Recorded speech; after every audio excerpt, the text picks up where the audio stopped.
What's going on, everybody? It's SJG back along with K-Ferg for another exciting year of Division II HBCU football, but the good kind in the CIAA. Welcome, everybody, to season, God, what is this, four? Four, Chris. Man, we've been at 23, 24, 25, 26, man. Yeah, still no gray in the beard, man. Look at you. Look at you. We should all be so lucky. But At least you yeah, got man, hair, Chris though. out first. Well, there is that, so but yeah, Chris, man, first off, just for everybody, what have you been up to, man? What's your summer been like? What you been up to, man? Well, the main thing for me is just trying to continue to work towards this doctorate and knocking that out the park. And so, yeah, I finished all the coursework and they've just been working on dissertation. I mean, that's taken up a lot of my time and also just doing some hiking. Mental health's important. So I've been doing Hmm. a lot of that and getting up to walking, 3 miles casually, 3 to 5 miles. And so, Okay. yeah, it's just been, kind of nice to break up the monotony of life.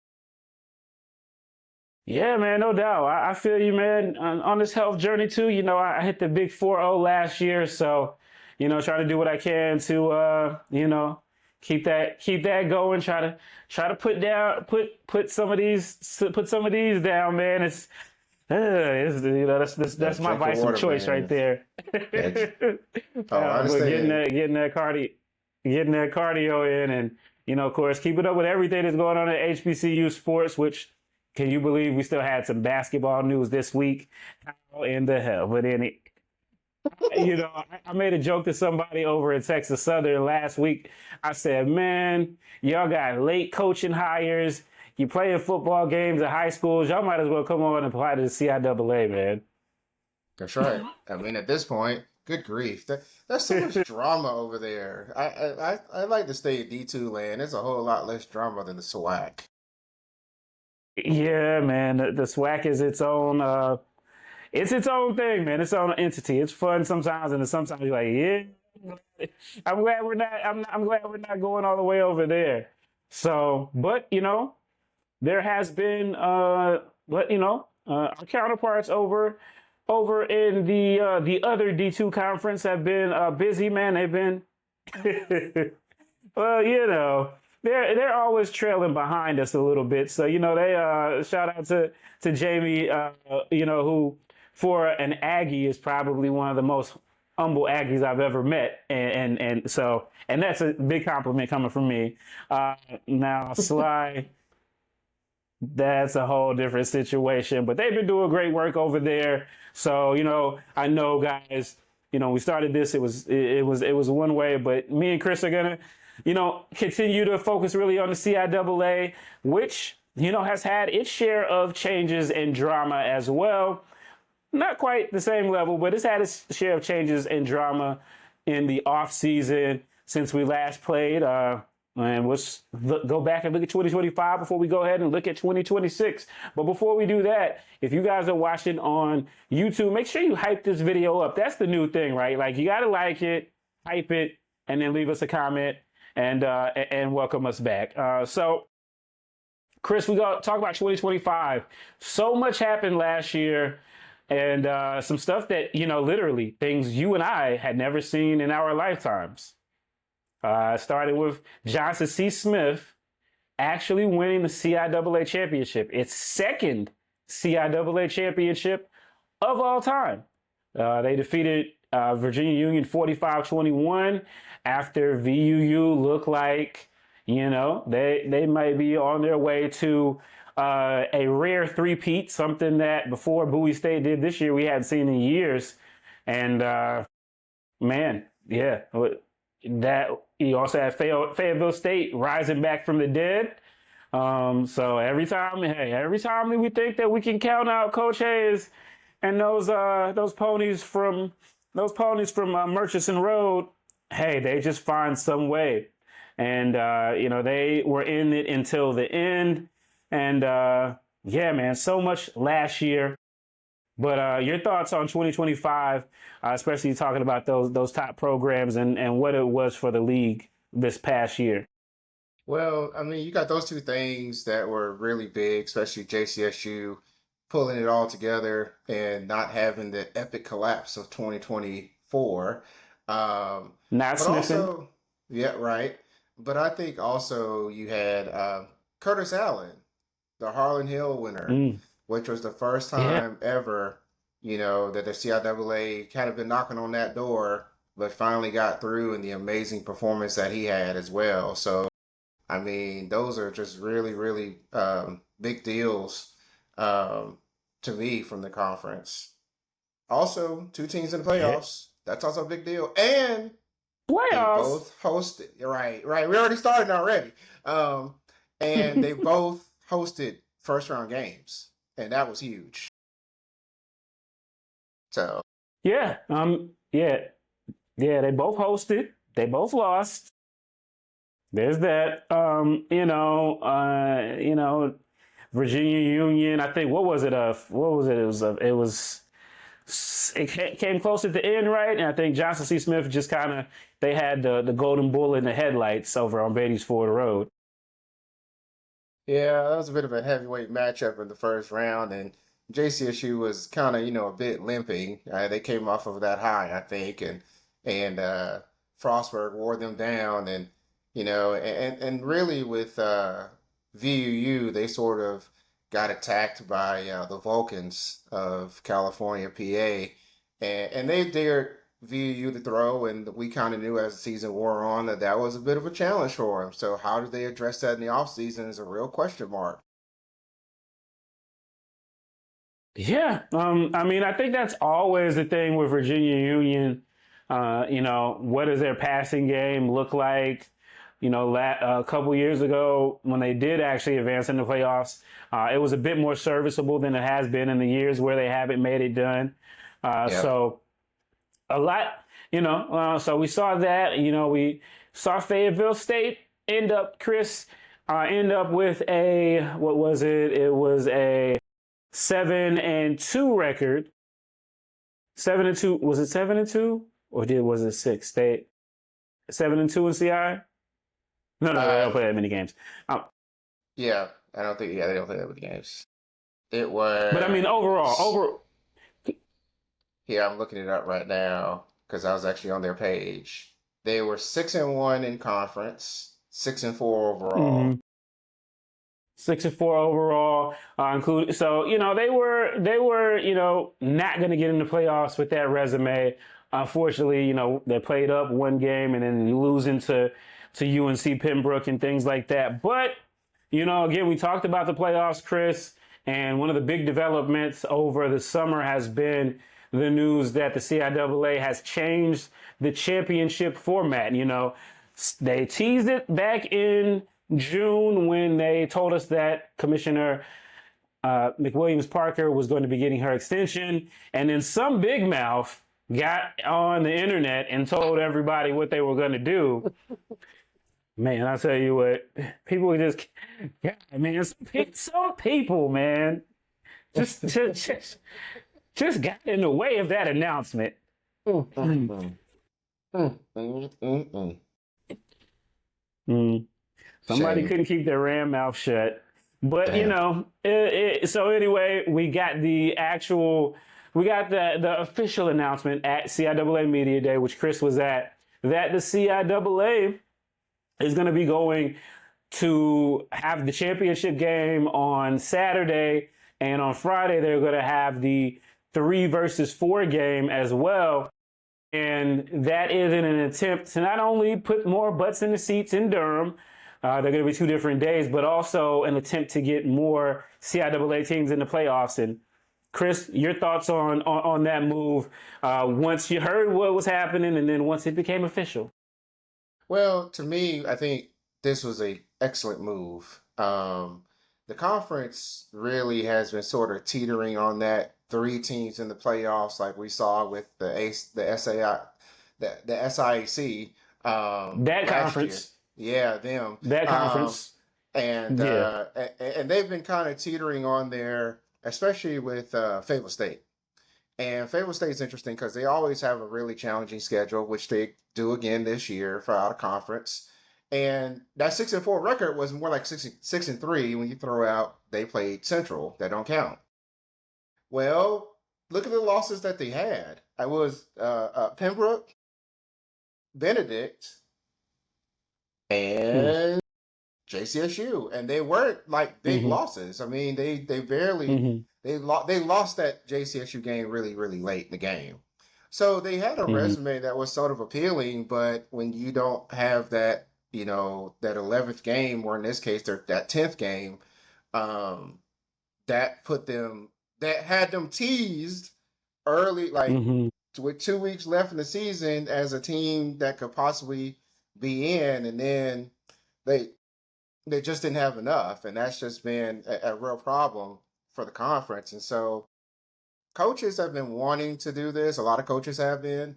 I'm glad to see that they do it. The PSAC in Pennsylvania, they do an 11 game schedule, for example, and that's really the biggest competitor. And then the was it the yeah, they're the main ones, I would say. Like everybody else really Hmm. kind of don't matter as much as the PSAC does, because they take up a lot of slots. And I would mention last year, what really did Fayetteville State in was Assumption. So Assumption in Northeast 10 was they were the going into it all. They thought they were going to have one team in from the Northeast 10. Well, guess what? We have automatic bids now, and Bentley beat them to take the automatic bid, and that's pretty much what shut Fayetteville State out of the playoffs. And so this is a nice way to counter that for the third and fourth place team, if they can get one elevated into potentially a third slot, certainly protect two. So I think it's a really good move. Now, will people show out on a Friday, where it's high school football? That's a question. That's a really big question. That's a gamble. Um, why don't all the teams play week 11? Probably because some teams probably realize, like, we're not going to be anywhere close to championship game playoffs anytime soon. So we just rather move Playoffs. on to we just rather go on to the bread and butter of the CIAA, basketball. But there are quite a few You schools that. said it. So, but yeah, I just think that for most schools in the conference, like it gives a lot of teams a lot of good chances. I mean, because there's going to be a lot of competition this year in the conference. Yeah, they say I'm pretty hard on the CIAA. Some people would say could be harder, Who would say that? but some people might say that. But even here, even SJG has to give them a little applause, a little applause. I actually really love this move. I think there's a couple things that go into it. Like you said, it got to get the playoff spot, of course. But I also think that gives that last week of the year a little bit more meaning, as if it needed more. I mean, it is already rivalry week. So, well, for teams who actually have a real rival. But anyway, it's actually rivalry week, but some things could be sewn up. And you normally, some years you already know which two teams are going to be in there, but some Yeah, years you don't. So now that gives, maybe some years you have three teams that have legit hopes, and then that's it. But now you're expanding the field to where there could be as many as 5, 6 teams that could yeah, get a chance to go to Durham and, continually, potentially keep their playoff hopes alive, or at least give their team to give themselves a chance to play another game within the flow of the season and not have to have the expense of hosting it. Their only expense is going to be to travel. And I mean, the great thing about Durham is it is pretty centrally located. I mean, I guess other than maybe the extreme outliers like Bluefield State ECSU and Lincoln. I think for everybody else, Durham is no more than 4 hours away. Uh, You yeah, know, yeah, yeah. because it's right off of, and 95, 85 is going to split up in Petersburg, and then you'll just be straight down 85. So I think it's pretty centrally located. I mean, and I don't think anybody has to worry about Lincoln or Bluefield State getting into the top four. Prove me wrong. We're going to go ahead and start early. ECSU, I'm gonna give ECSU. I'm gonna give you an outside chance. You guys. We'll talk later about the season, but I'm sorry. In terms of Lincoln and Bluefield State, y'all ain't coming to Durham anyway. So yeah, for pretty much everybody that is going to be in play for, it can still be a day trip or a one night trip at most. So because it is going to be played at night. So that yes, yeah. For once, we will give our first of the year to the CIAA. All right, Chris.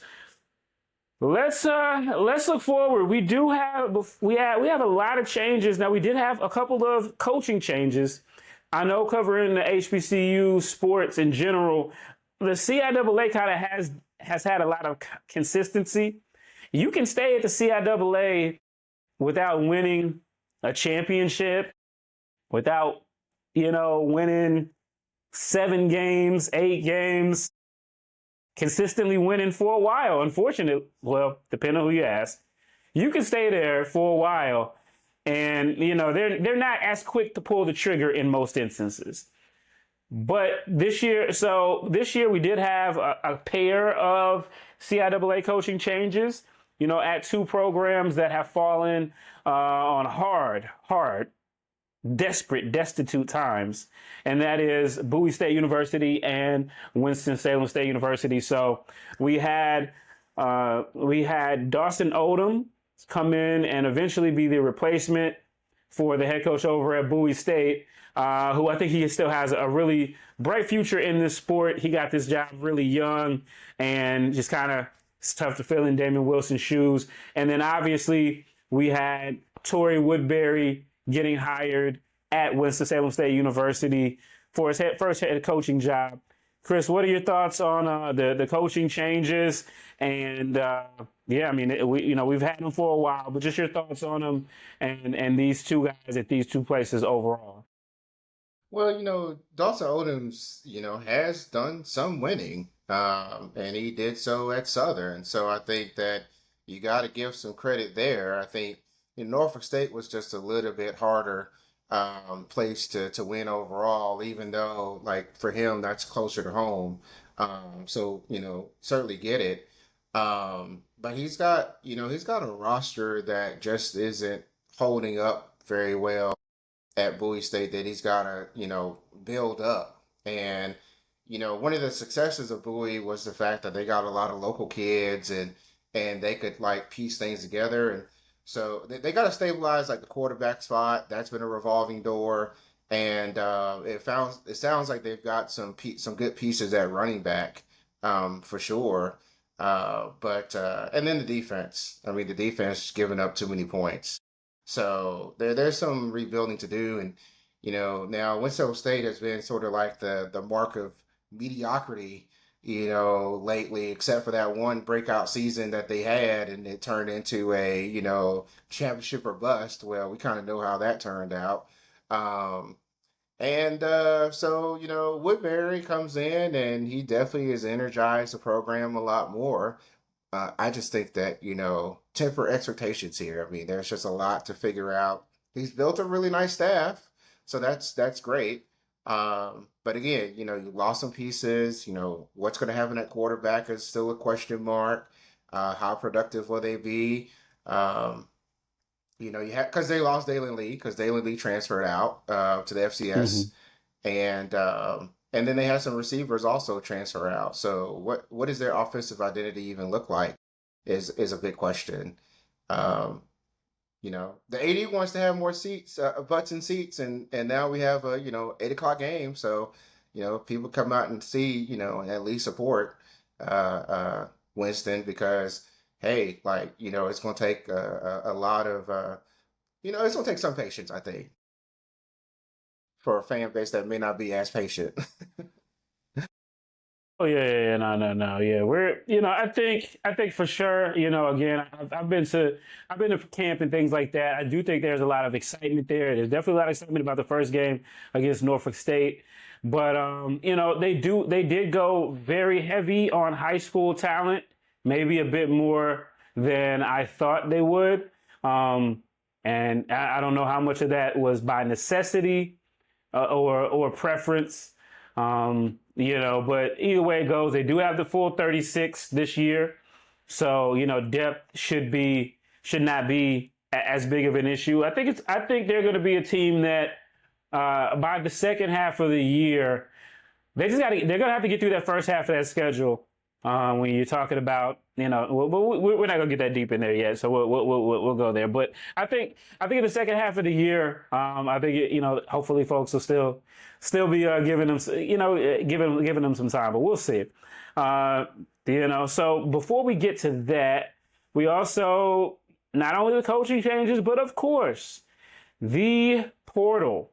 And Chris, I know that you kept up with this as meticulously as he could, but my thing with the portal, since we've had a portal, has always been for all of our sports, but especially D2, and especially it's like, to me, it's like everybody that makes three first downs in the year, I feel like they're going to try to get in the transfer portal. Everybody feels like that they were a D1 player, and it's very rare that you're going to have someone who, at this point in age, when you can leave at any time you want to, that's not going to try itself. I mean, you look even at Dalen Lee, obviously the change in the head coaching there, but he's the second all-time leading passer in Winston-Salem State history. If he comes back this year, there's probably a good chance that he breaks that. But hey, everybody wants to be Division One. Everybody wants to get NIL and get paid. Even though I did see that Fayetteville State said that they did have some players get NIL last year, so that's interesting. I'm going to be really interested to hear about that. But yeah, talk about the transfer portal. Some of the names that won't be coming back due to the portal. I Some of think, the biggest holes to fill from the portal.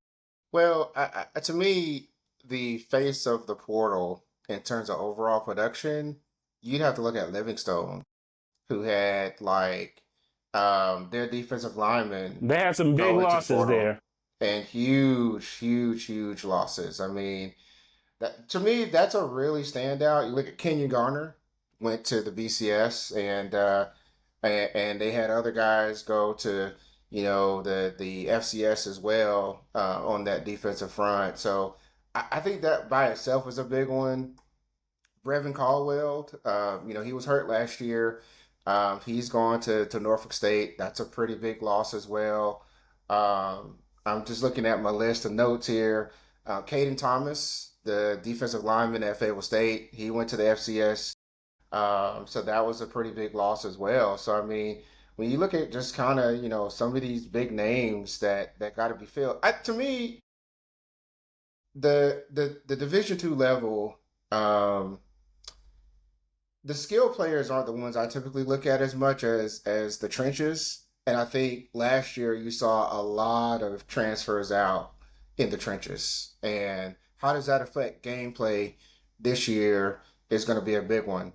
Virginia Union really stands out because they lost three offensive linemen to bigger name schools in the portal. And so, now they got to go and rebuild that deal. So yeah, it hurts. It definitely hurts. But I think it hurts more when you with the line play in particular. Yeah, those are some big names for sure that you threw out there as well. Talk to me about some. Well, we'll go to newcomers to watch in just a little bit, but who who do you think improved the most in the portal? Who do you think got the most out of the portal just overall? Mm, you know, it's easy to look at Johnson C. Smith and say that, but that ain't my answer. My answer is Fayetteville State because They, I've been waiting for FSU to make a splash, and they finally have. They got uh, Jameer Dismukes from Allen, quarterback, and they really haven't had a consistent passer that can really toss that rock. So that's really really exciting. Also, Noah Marshall, running back from Winston State, transferred to Fayetteville State. Hmm. So they kind of lost some depth in the backfield for Winston, but for Fayetteville, that's a big big get. They also restocked on the defensive line as well. Guys from Allen, from Benedict. So to me, I think they're the biggest winner. Although I would say that JCSU had the splashiest gets because they got Fabian Duncan, from Allen, who was the SIAC Player of the Year. So, um, Well, now so he's in the big league. So what is he gonna do? Same thing right, with Kelvin Durham. The same thing with Kelvin Durham. He stepped up to the big leagues. right, So that we see where the step up is right. in the leagues.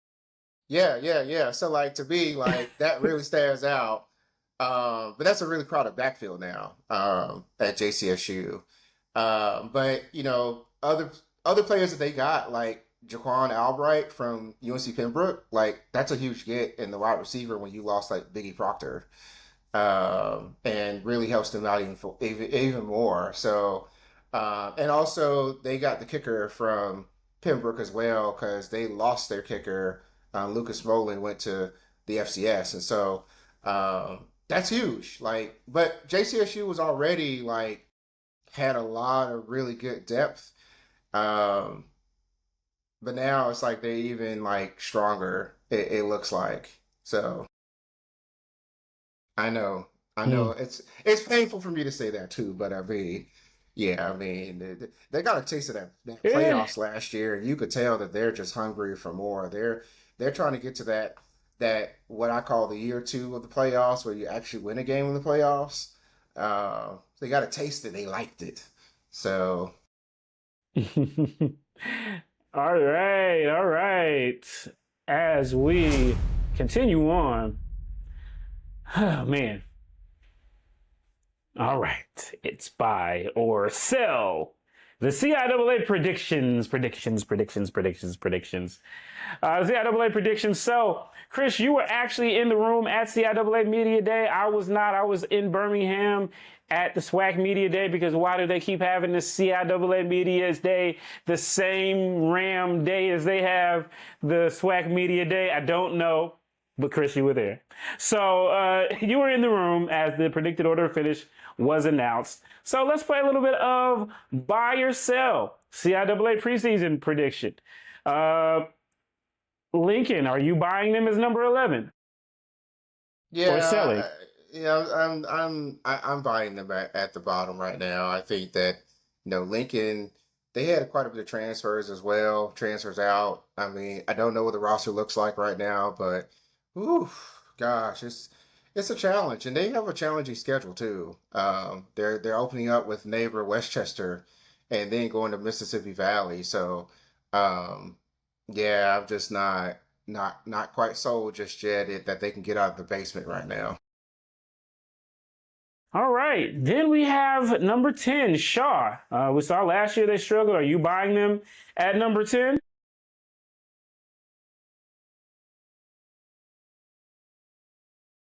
I really want to say no, but I think the question is who replaces them, and that's a bigger question to me.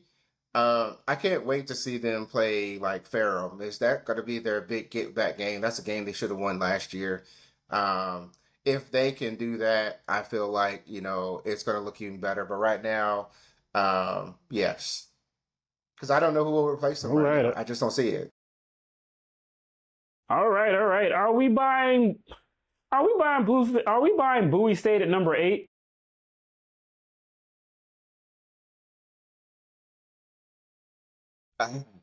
No, I think that they could actually be a little lower right now. I mean, I think it is possible. It's year one. You're trying to figure things out.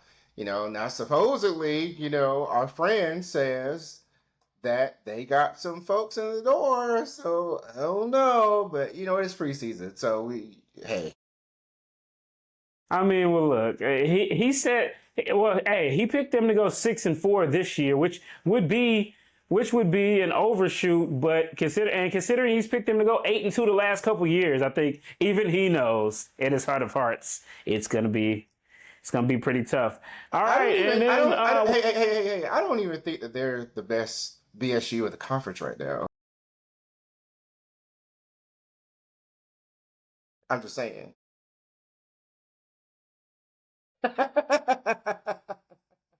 I'm just saying. I'm minding my Ram business on that one right there, buddy. Speaking of the Rams, we'll go ahead. They were picked to be number 5. Now I didn't know where they were going to pick them this year. They picked them number 5. Are you buying or selling them being number 5? Tail, tail, tail. No, that's too high. It's too high. It's too high. We don't know. Like, are we returning back to the darker days of like, the quarterback can't really get, more than 3, 4 yards down the field, and we're gonna run the ball, and by the Jesus. third quarter, the team is worn down, even though they have a lead, and they're trying to hang on for dear life and they can't. Like, are we back to that point? And okay, so like the other thing too that really stands out is I'm really curious to see what the secondary looks like, because the one thing I felt like Robert Massey did very well, for all the things that people say, is he was a cornerback, and he was a good cornerbacks coach. And so, Winston at That's what least he's could, coaching now, right? yeah, that's what he's doing, Mm-hmm. now at At JCSU. Smith. So, Mm-hmm. yeah, so Yeah. I think that, like, you at least lose some of that focus as well. So, again, how does all this turn out? And I think that that's a lot of pressure in year one to get to 500 when Winston has not been consistently churning out 500 seasons anymore. So I think that's a little too high. I think that there are some teams that I could easily replace that high. Hmm. I mean, I didn't know where they were going to pick them. This is higher than I thought that they would pick them. But I'm not going to say that they can't. I'm not going to say that they can't be in the middle of the pack. Uh, they've got 2 games that they should win: Bluefield State and Lincoln. I mean, you get those 2, and I know they got to go up to Lincoln, but I know some people did only one coach at WSSU has lost at Lincoln, so there's that. And you did just buy them at 11, so Right. so they got those 2 games. They don't play Union. They get Smith early. They do have V State. And, I think some of those other games are toss ups. I do think we're going to see. We're going to see. I think they could be a little lower. I also think they could be higher. I Hmm. kind of actually find probably might be the right pick for them. So we'll see. We'll see. But Chris is not buying it. All right. So are you buying Fayetteville State at number 3? Right now, oh man, that's a tough one because you got really 4 teams that we're looking at right now, and who's number 4 out of that 4? Yeah, I don't think it's JCSU. Um,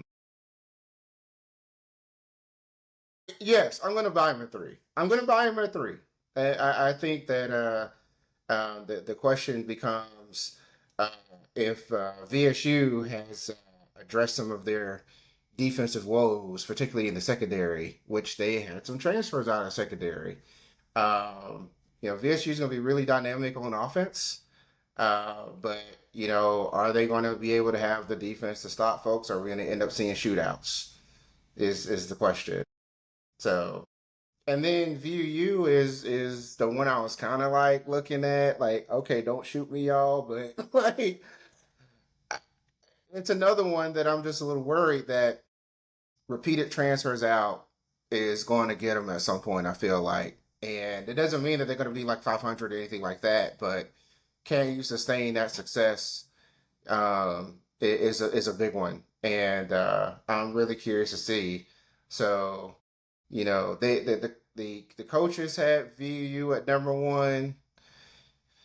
Ooh, there's something that they're really seeing there, and the coaches sometimes a lot of times they right. So, but I'm just really curious there. So yes, I think Fayetteville at three is actually a pretty good call right now with what they have done in the offseason. Okay. So it looks like to me, Chris, I mean, just going off your picks, you like the bottom. The bottom's the bottom. And then when we get through that 9 through 5, you say Bowie State could be maybe below Bluefield State. Maybe they become 9. And then, I mean, how would you bump them up? Would you just flip the two of them? Yeah, Bluefield yeah. State and Bowie State. Okay, so you flip the two of them. So then you get to that middle. This middle is very interesting, muy interesante. Um, Shout out to Dr. Brookshaw. Yeah, so 5 through 7, you got Winston at 5, Livingstone at 6, and ECSU at 7. Chris, are you high on Elizabeth City State? I'm a little higher on them. I think that 5, 6, 7 is where they're going to land overall. With uh, getting the running back is a really big deal for them. What's Traquan Johnson is a really big deal for them. Can somebody like a Navian Hilliard really keep that offense going? This year is going to be a really big question. But they got a lot of nice pieces, and Adrian Jones. I mean, if nothing else, he's going to get to 500. I feel like after a couple seasons, so that puts you in the middle of the pack in the conference. All right, so I'm looking at this, and if I'm not so, you got Winston, Livingstone, and ECSU at 5, 6, and 7. They all play each other. There are no more divisions. They all play each Mm. other. Winston and Livingstone play each other on in September. Body, say, do you remember? We're used to this being like homecoming game or something close to that. So they play them then, and then Elizabeth City takes on Livingstone. They go to Livingstone on the 24th of October, and then they host Winston on Halloween. Ooh. Uh, so you like ECSU on both of those games? I mean, it's early. So because if they're going to be 5, 6, and 7, there's not going to be that much separation between them. I don't. Yeah, right. I don't think that they're going to be a ton of separation at all. I I think that for me, the like Livingstone is going to have a defense. I'm not worried about Livingstone's defense. I am more concerned about can the offense manage those games enough to keep the defense off the field to give them a breather and not overly lean on them. That's my issue with Livingstone. I think, ECSU was like third in the conference, I believe, in scoring. And so I think that they're going to have the ability to put up some points. I mean, you saw what they did at the end of the season last year. Oh my gosh. But they got, have they built up the depth? Because that was an issue for them last year. So, ah, and that's a game. They're so close. I feel like it probably can come down to mistakes at that point because it's going to be hard to Man, recover there's from a, those.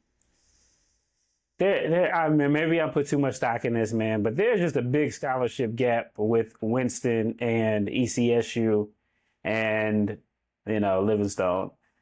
Winston's going to win both of those games. Both of them are on the road. I'm sticking my ram chest out right here, right now.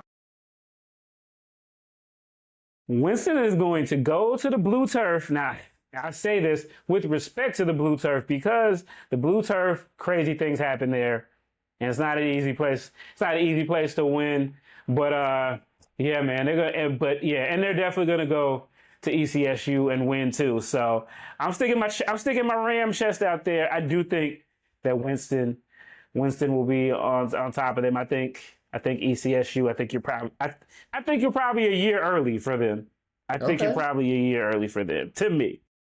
But that's just my prognostication. So yeah, man. As we continue, man. Thanks for everybody that's watching. I know we got to get Chris out of here before too long. But talk to me, man, Chris, about some of these newcomers to watch and that you're interested in.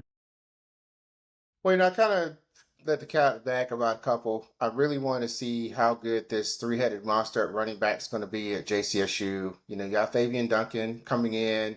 You got Bobby T. Smith and Kamaro Edmonds, who was the starter, who got before he got hurt, is a big one to me. Um, as far as I remember, on defense for JCSU, there's a name out there that a couple of folks might be familiar with, uh, Jalen Galat, uh, who was a defensive back and went to the FCS. And as far as I know, he went to uh, to JCSU, and then also Anthony Binyard, who was a defensive lineman at Fayetteville State, and he'd been not playing for a couple years, and now he's back.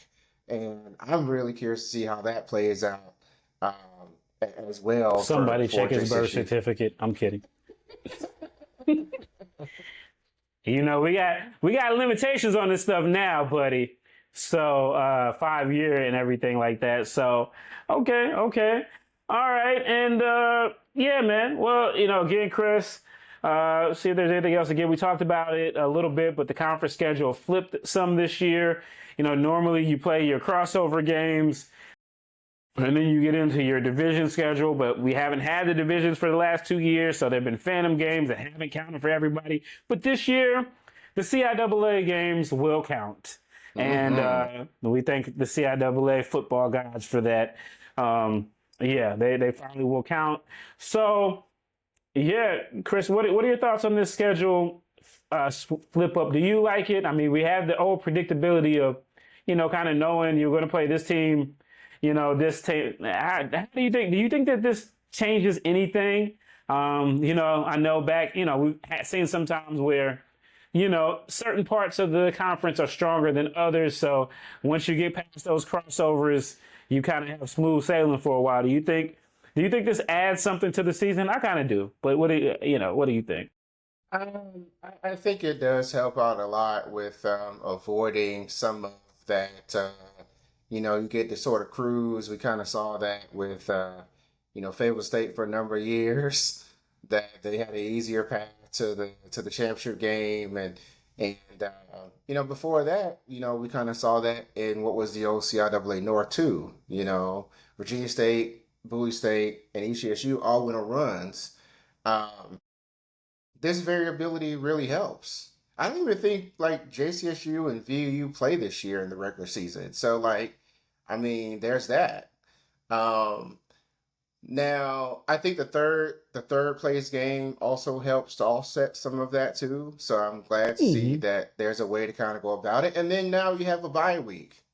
Teams are really they're taking week zero and finding that to be really helpful. And roster management and trying to keep players healthy. So, I think that all of that comes together to put together what I think the CIAA has done is a really nice job with overall scheduling and within the conference now. So I like it. Chris, I don't know, man. This the folks over in Charlotte better enjoy this. I don't know when they're gonna get this many claps again from us, but hey, it's early in the year. Everybody's optimistic. It's like the first day of school. Everybody's all nice and stuff. So there we go. Yeah, and so we got all that going. Yeah, man. 11 teams and all of those things, man. We're in for a great season of CIAA football, the premier HBCU Division II conference. Yes. Period. There's here, and then there's the others like down here, you know. Womp womp. So, and then there was those other guys. Well, look, guys, Chris has got some stuff to get done, and we're gonna go and we're gonna post this up. This is not live, so it's a little bit unusual. Let us know how you like this. I know you guys love to talk to us and interact with us. We're gonna figure out if we're gonna do this live or kind of keep it this way. We'll see how it goes. Let us know in the comments. And Chris, man, excited to get this thing going back, man. I know it's been a second. So next week we'll talk about we'll preview week 0, which I guess now because everybody's playing pretty much as week one. But hey, whatever's clever, you know, we'll go with it.